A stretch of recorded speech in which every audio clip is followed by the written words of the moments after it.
मी त्यांना विचारतो की अरे तुम्ही, मी तर हिंदुत्ववादी आहे, त्याला आपका हिंदुत्व हमें मंजूर आहे. कारण मी जे तुम्हाला मागे सांगून गेलो होतो की आपलं हिंदुत्व हे घरातली चूल पेटवणार आहे आणि भाजपचं हिंदुत्व हे घर पेटवणार हिंदुत्व आहे. आम्हाला घर पेटून आमच्या पोळ्या भाजायच्या नाहीत.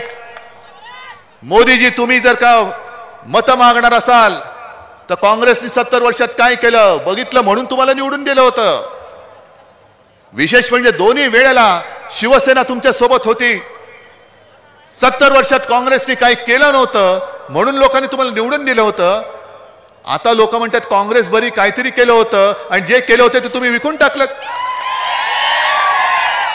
पण एक गोष्ट नक्की की आता तुमचे जे काय तुमच्या मनातले प्रश्न आहेत की तुमचं उत्पन्न दुप्पट नाही झालेलं, तुमच्या मुलाला नोकरी नाही, सगळे जे काही विल्हेवाट लावलेली ती सगळी